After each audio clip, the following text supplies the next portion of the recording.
রাসূলুল্লাহর দ্বিতীয় পুত্র সন্তান যখন হলো তখন আল্লাহর নবী বাবার নামের সাথে নাম রেখে তার নাম রাখলেন আব্দুল্লাহ।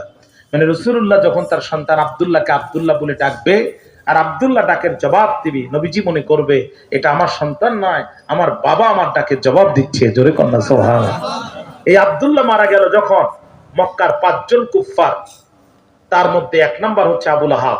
মক্কার মানুষের দরজায় দরজায় যে কড়া নাড়ে আর কয়, মক্কাবাসী তোমরা জানলে হবে খুশি, ও মক্কাবাসী তোমাদের আর ভয় নাই, মুহাম্মদ মৃত্যুর পরে তার নামটা মুখে নেয়ার মতো আর কেউ নাই। তার যে সর্বশেষ একটি পুত্র সন্তান ছিল, গত রাতে সেও মারা গেল, মুহাম্মদের লেজ কাটা গেল। আল্লাহ কয়, জিবরিল আর করিস না, দেরি, চলে যা তাড়াতাড়ি, আমার নবীকে জানায় দে ইন্না আতাইনাকাল কাউসার।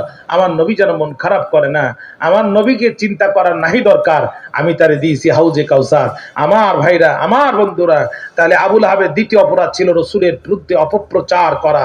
আজকে মিডিয়ার ইলেকট্রনিক বসে, ইলেকট্রনিক আর প্রিন্ট মিডিয়ায় বসে রসুলের উত্তরসূরি, নবীর উত্তরসূরি ওলামায়ে কেরামের বিরুদ্ধে মিথ্যা তথ্য সম্প্রচার করে যারা, এই জাতির দ্বিতীয় শ্রেণীর আবু লাহাব তারা। কথা কি বুঝতে পেরেছেন? 3 নাম্বার, আল্লাহ রসুল যখন কোরআনের দাওয়াত দিলেন, মক্কার কাফেররা নবীর পরিবারের উপরে অবরোধ দিয়ে দিল। এই অবরোধের বুদ্ধিদাতা ছিল খোদ আবু লাহাব, আপন চাচা। নবীর পরিবারের কাছে গম বিক্রি করতে পারবে না, আটা বিক্রি করতে পারবে না, রুটি বিক্রি করতে পারবে না। রাসূলের পরিবারের কাছে নিত্য প্রয়োজনীয় জিনিস বিক্রি করবে যারা, অবরোধের শিকার হবে তারা। না খেয়ে খেয়ে রাসূলের পরিবারে কামসারা পেটের সাথে পিঠ লেগে গেল। ভাইরা আমার, বর্ণনা এসেছে এক পর্যায়ে রাসূলের পরিবারের সদস্যরা গাছের ছাল আর পাতা খাওয়া শুরু করলো। তৃণলতা ভোজী প্রাণীর বাথরুম যেমন সবুজাকার হয়, রাসূলের পরিবারের সদস্যদের বাথরুমও কোটি কোটি সবুজাকার ধারণ করলো। ঠিক সেই সময় বিদেশি একটি কাফেলা কিছু খাদ্য খাবার নিয়ে বিক্রি করতে আসলো। আবু লাহাব সেখানে উপস্থিত হলো।